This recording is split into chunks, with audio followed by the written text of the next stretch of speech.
Il serait donc logique que le gouvernement s'oppose clairement au vote d'un amendement sur cette question et qu'il demande à sa majorité de suivre cette position. Pour l'UNAF, il est inenvisageable que de telles évolutions se fassent au détour d'une loi consacrée au mariage. Leur place se situe dans le cadre des lois de bioéthique. Si la loi sur le mariage décidait de lever la condition de l'accès à l'AMP pour raison médicale, quelles en seraient les conséquences en termes de prise en charge? Quelles en seraient les conséquences pour les personnes célibataires? Tous ces aspects doivent être réfléchis de manière globale et cohérente et dans le processus de consultation correspondant aux révisions de loi de bioéthique, à savoir des états généraux de bioéthique associant les citoyens et la consultation du Conseil consultatif national d'éthique. Sur le plan juridique, l'ouverture à l'AMP bouleverserait le droit de la filiation avec des conséquences directes sur l'état civil. En effet, en cas de recours à un tiers donneur, l'article 311-20 du Code civil permet l'établissement du lien de filiation de l'enfant né de l'AMP à l'égard du couple demandeur. En cas de réforme au sein d'un couple de femmes qui aurait recours à l'AMP, celle qui ne serait pas la parturiente verrait ainsi son lien de filiation avec l'enfant établi. L'enfant aurait donc deux mères par le seul effet du consentement donné à l'AMP, ce qui annulerait de fait le principe d'ordre public qui interdit à ce jour l'établissement d'un double lien de filiation maternelle. J'en viens maintenant au projet de loi tel qu'il a été déposé sur le bureau de l'Assemblée nationale. Son intitulé porte sur l'ouverture au mariage aux couples de personnes de même sexe, alors qu'en réalité, sa principale portée est l'accès à la parentalité de ces couples, comme le reconnaît d'ailleurs l'exposé des motifs. La réforme du mariage est la porte d'entrée d'une réforme qui ne dit pas explicitement son nom, une réforme de la parenté. Ce texte emporte de ce fait des conséquences pour tous les couples. La meilleure illustration en est la disparition des termes père et mère et leur remplacement par le terme parent, qui constitue l'essentiel du texte de loi. Qu'on en juge.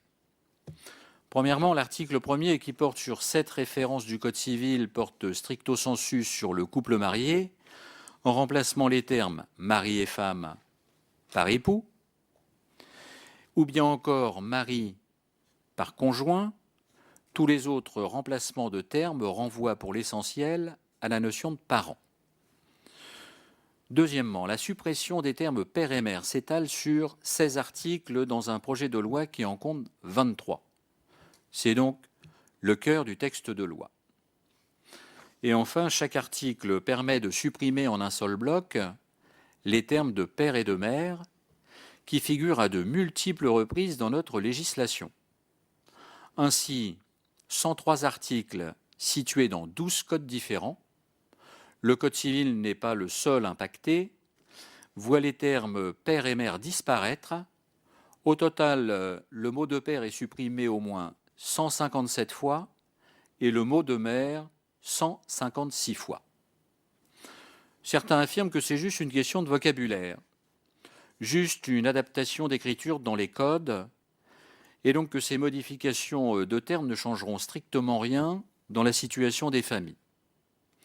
Pas étonnant dans ces conditions que les personnes interrogées dans les sondages n'y soient pas défavorables. Tel n'est pourtant pas le cas. Ce n'est pas juste une question de vocabulaire dont la portée ne concernerait qu'un cercle étroit de juristes.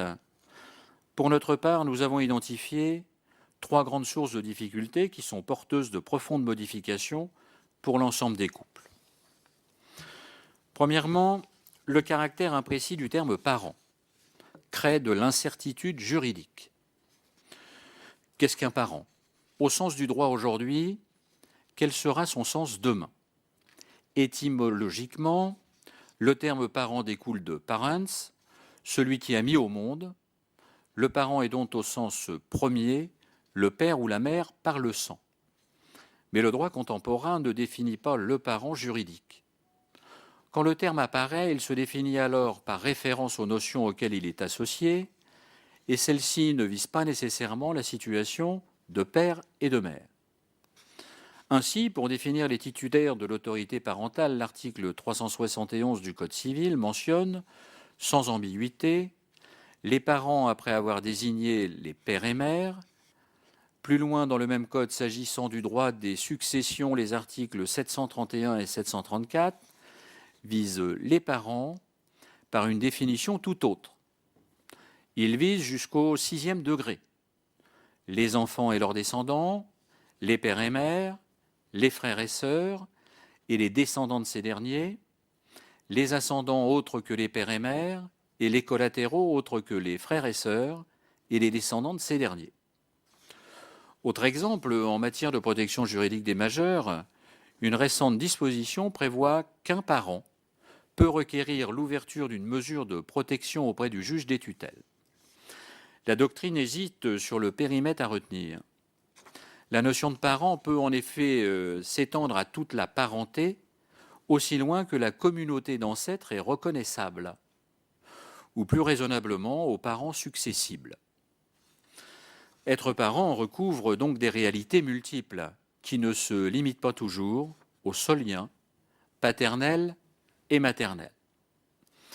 Lorsque le terme parent existe déjà et qu'il s'adresse à une autre catégorie que celle des pères et mères, le projet de loi remplace le terme parent par membre de la famille, ou encore par personne unie à l'enfant par un lien de parenté ou d'alliance.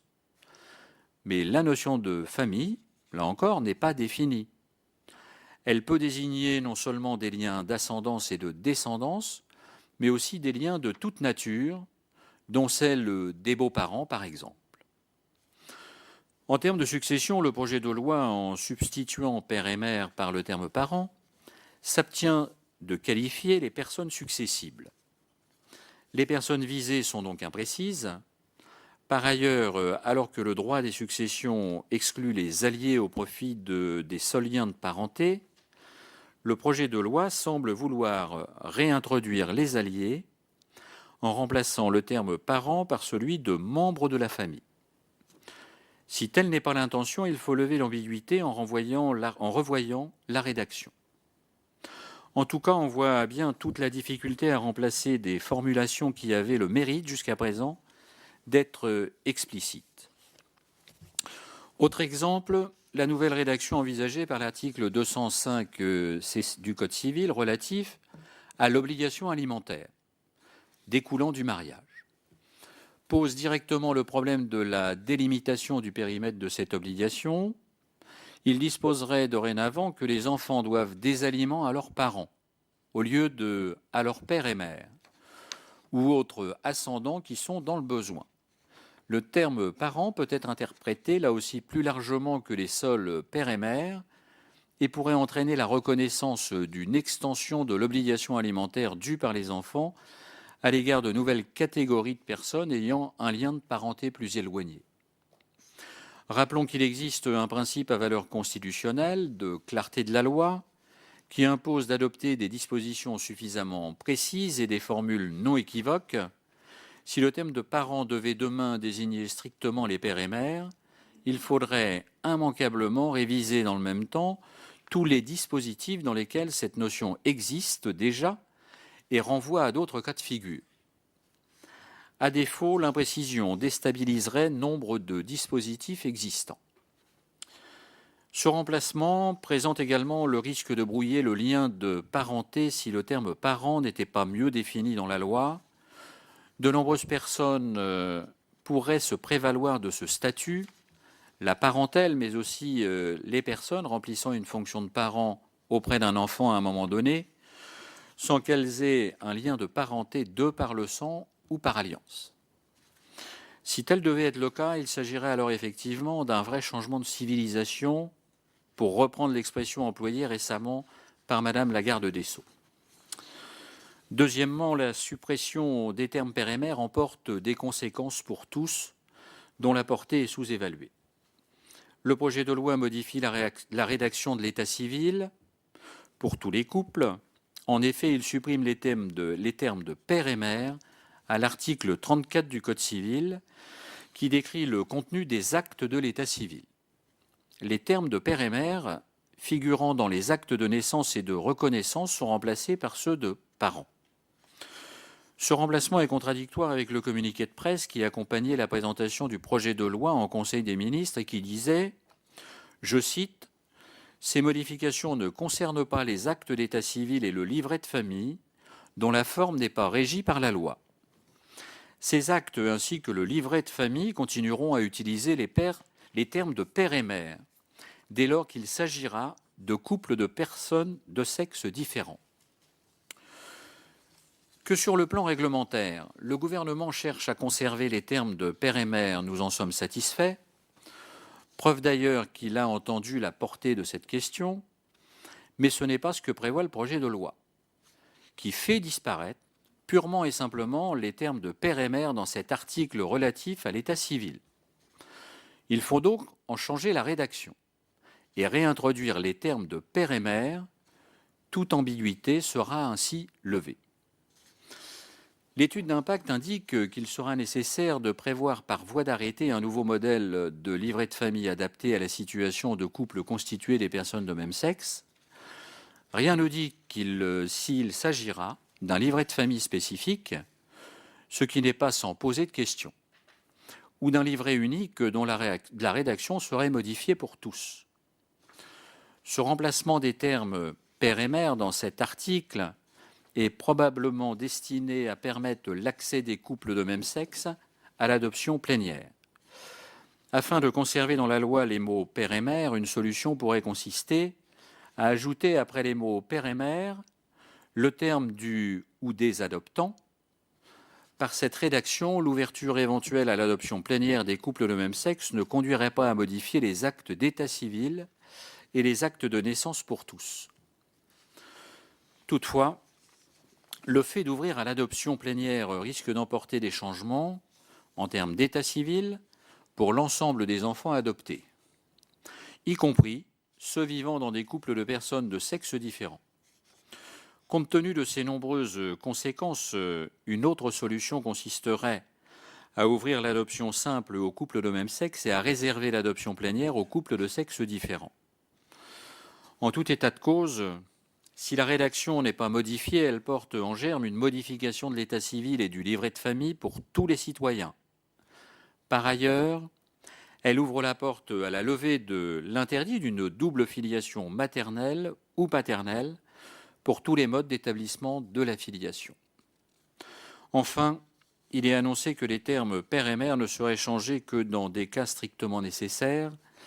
Nous avons noté que tel n'est pas toujours le cas. Certains articles permettent déjà de couvrir la situation des couples de personnes de même sexe sans qu'il soit nécessaire de mettre le mot parent. Troisième et dernier point, le projet de loi fragilise les droits du père et ceux de la mère. Prenons tout d'abord le cas du père. Lorsqu'une femme enceinte ou une jeune mère est prise en charge par une structure d'accueil, dans le cadre des services de l'aide sociale à l'enfance, une disposition du Code de l'action sociale et des familles cherche à préserver la relation père-enfant. Ce dispositif récent a été institué pour renforcer le droit du père et protéger le droit de l'enfant à entretenir des relations avec celui-ci. Remplacer le père par l'autre parent, comme le prévoit ce projet de loi, va poser un problème d'application. L'autre parent pourra être le père, ou le nouveau compagnon ou la nouvelle compagne de la mère, ou même quelqu'un d'autre, puisque le lien juridique qui unit cet autre parent à la mère n'est pas précisé, si elle est pacsée, mariée ou en union libre. Le père de l'enfant pourrait donc être évincé au produit de cet autre parent, en contradiction totale avec la finalité première de ce texte. Sur un plan général, l'inquiétude des effets de la réforme sur la place des pères n'est pas théorique. Il est prévu dans le projet de loi de financement de la sécurité sociale pour 2013 de réformer le congé de paternité. Il a été dans un premier temps envisagé de faire disparaître totalement le terme paternité. Finalement, ce congé deviendrait un congé de paternité et d'accueil de l'enfant. L'objectif était de permettre, dans le cas de couples de femmes, que la compagne de la mère puisse bénéficier de ce congé. L'UNAF a alerté sur la rédaction de l'article qui peut concerner tous les couples et conduire à évincer les pères de leur droit de bénéficier du congé de paternité au profit du ou de la partenaire de la mère.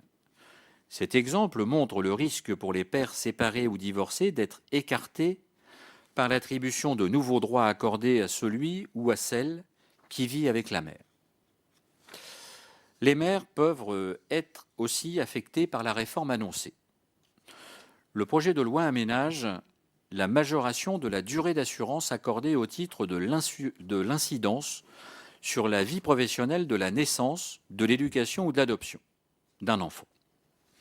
Il prévoit, si le couple n'exprime aucun choix et en l'absence de désaccord d'un de ses membres, 2 régimes différents.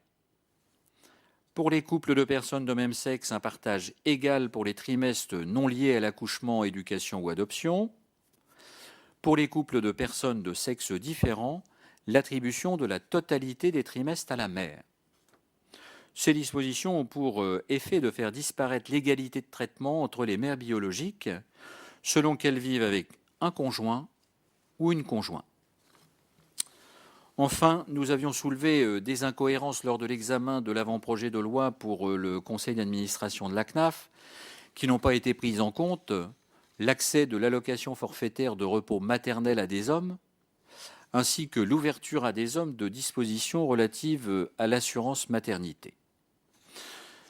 Ces différents exemples témoignent de la difficulté à maintenir une unicité des règles au sein d'un même statut, qui jusqu'à présent est unique si le mariage était ouvert aux couples de personnes de même sexe. Il montre également la durée d'une réforme que beaucoup au sein de la société n'ont pas nécessairement perçue. Cette réforme soulève des interrogations, elle concerne l'ensemble de nos concitoyens. Il est souhaitable qu'ils puissent accéder à l'ensemble des points de vue exprimés. Permettez-moi, monsieur le rapporteur, d'exprimer une demande. Certaines auditions, et non des moindres, ne sont pas publiques. Je pense que, par exemple, à celle consacrée ce matin aux juristes, et pourtant le droit est une question très importante pour la compréhension des enjeux, nous vous demandons, pour la qualité et la transparence des débats, que l'ensemble des auditions puissent faire l'objet d'une retranscription écrite, au moins pour celles qui ne sont pas filmées. Je vous remercie pour votre écoute en espérant que nos remarques et nos propositions permettront d'alimenter le travail parlementaire.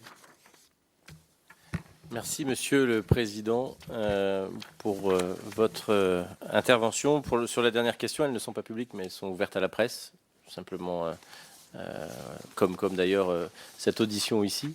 Elles ne sont pas retransmises pour des raisons purement pratiques. En revanche, ce matin, nous étions très nombreux, Monsieur Breton, vous pouvez en témoigner. Voilà. Oui, grand débat citoyen, vous voyez. Tout le monde peut avoir accès à travers son ordinateur. Et puis je vais vous donner la parole parce que pour justifier, voilà, il était très bien le débat ce matin, je crois. Une très haute tenue.